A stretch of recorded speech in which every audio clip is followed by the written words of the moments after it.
আসসালামু আলাইকুম। আপনাদেরকে সবাইকে বাম দিকে মতো দিতে হবে। শুভ অপরাহ্ন। বাম দিকে মতো দিয়ে খুলে দেন। ওয়ালটনের স্ট্যান্ড ফ্যান, যে ফ্যানটা অনেক লম্বা, যে ফ্যানটাকে কিভাবে খুলে এক জায়গা থেকে আরেক জায়গায় ট্রান্সফার করা যায় সেটি এখন আমরা পর্যবেক্ষণ করতেছি। দেখা যাচ্ছে ফ্যানটি প্রথমেই পাখার ঢাকনাটা খুলে ফেলা হয় এবং তার পরবর্তীতে পাখাটা খুলে ফেলা হয়। পাখার পিছনের যে অংশটুকু আছে একটা ব্যারিয়ার নেট লাইক স্ট্রাকচার, সেটা নাটগুলা খুলে ফেলা হচ্ছে। সবগুলো একই না নাটের সাইজ যাতে ছোট করা যায়, একটা ডাইরেক্ট লাগলে সমস্যা কতটুকু ছোট করে, এবং রিক্সা ভ্যান অথবা মাইক্রো অথবা ছোট গাড়িতে কেউ যদি নিতে চায় সেটা অন্যত্র ট্রান্সফার করা সম্ভব। নতুবা ফ্যানটি এত লম্বা এত ভারী যা কখনো ট্রান্সফার করা এখন কি ঢুকবে স্যার আপনার গাড়িতে? দেখেন খুব সুন্দরভাবে আমার মনে হয় নিচের ইয়েটা খুলে দিতে হবে।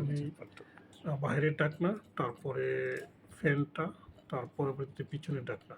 এখন এই নাটগুলো লাগিয়ে দেওয়া হচ্ছে সুন্দরভাবে স্থানে।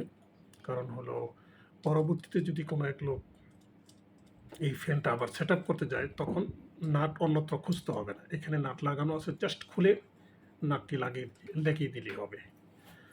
দেখা যাক কত সুন্দরভাবে ফ্যানটি করা হচ্ছে।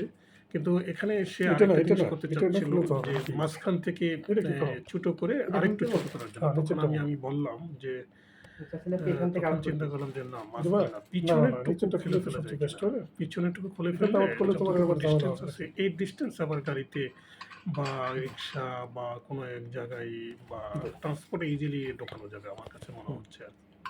তারপরে দেখা যাক সে পিছনেরটুকু খোলার চেষ্টা করতেছে, ট্রাই করতেছে পিছনের। এটা আপনারা জানেন যে এই ফ্যানটা অনেক ভারী, বুঝছেন। এক জায়গা থেকে আরেক জায়গায় গাড়ি ছাড়া বড় মানে ভ্যান গাড়ি বা মানে পিক আপ ভ্যান ছাড়া নেওয়া খুব টাফ, কারণ ফ্যানটা অনেক লম্বা এবং অনেক ভারী। তো সেই জন্য ছোট যতটুকু করা যায় ছোট ছোট। আর যখন আমরা ফ্যানটা করা হয় তখন বেসিক্যালি সেট আপ দেয় ওয়ালটন কোম্পানি নিজেরাই চলে এসে। কিন্তু এখন যখন আপনি এক জায়গা থেকে আরেক জায়গায় যাবেন, বাসা ট্রান্সফার করবেন, তখন দেখবেন এটা সেট আপের একটা প্রবলেম আছে। কারণ এটা মানে একটু ছোটো করে নিলে ফ্যানটা ভালো থাকবে, সেই জন্য ছোটো করা হচ্ছে। দেখা যাক কীভাবে ছোটো করে। দেখেন পিছনের যে নাটগুলো আছে সে ডাকটাটা উপরে সরিয়ে ফেললে একটু, তারপরে পিছনের নাটটুকু সে খুলে ফেলতেছে, পিছন দিয়ে নাটটা খুলে ফেলেছে। কারণ নাটটা খুলে ফেললে কিন্তু ইজিলি সে ওই ডিস্কের যে লাইক স্ট্রাকচারটা গোল চাকতিটা এটা কিন্তু সরাই ফেলবে। এটা কিন্তু অনেক ওজন এটা সরাই ফেলতে পারবে। সরাই ফেললে ইজিলি যে কোনো জায়গায় গাড়িতে বসানো ইজি হবে আমার কাছে মনে হচ্ছে আর কি। দেখা যাক কতটুকু ছোটো করা সম্ভব হয়, আমরা একটু শিখি ওনার কাছ থেকে। সে হার্ডলি ট্রাই করতেছে। ইনফ্যাক্ট জিনিসটা খুব ইজি, বাট যেহেতু আমরা কোম্পানির লোক না, আমরা বাইরের লোক, সেটাকে আমরা আমাদের মতো করে ট্রাই করে চেষ্টা করতেছি অন্যত্র মানে ট্রান্সফারের ক্ষেত্রে ছোটো করা যায়, কতটুকু ছোটো করা যায় সেই জিনিসটা দেখার জন্য আর কি। সে সুন্দরভাবে ট্রাই করতেছে।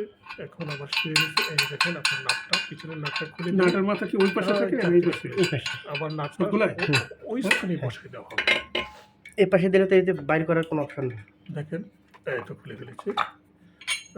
সে নাটটা ডাকটা ডাইরেক্ট সরিয়ে নিচ্ছে। এটা খালি ডাকনা, নাটগুলো এখন মানে নাটের মাথা ওই পাশে থাকে না, স্থানে। এটা শুধু ডাকনা। হ্যাঁ, স্থানে বসিয়ে দেবে। নাটের ওয়েটটাকে ধরে উল্টে যাতে না পড়ে, এই কারণে এই ভারী এটা ডাকনা। এটা জাস্ট এদিকে নাটের মাথা ওই পাশে থাকে, মাথাটা ওই পাশে। আমি লাগাই রাখলাম এভাবে, খালি আস্তে করে বসাই দিয়া সুন্দরভাবে সে কাজটি করতেছি। গুড। দেখা যাক, আশা করা যাচ্ছে যে অনেকটা ছোট হয়ে যাবে এখন একটা ট্রান্সফার। আমার মনে হয় এখন তো ইতিমধ্যে সে কাজ সম্পন্ন করেছে। একেবারে খুবই ছোট, এখন ইজিলি যে কোনো জায়গায় ট্রান্সফার করা যাবে। Thank you.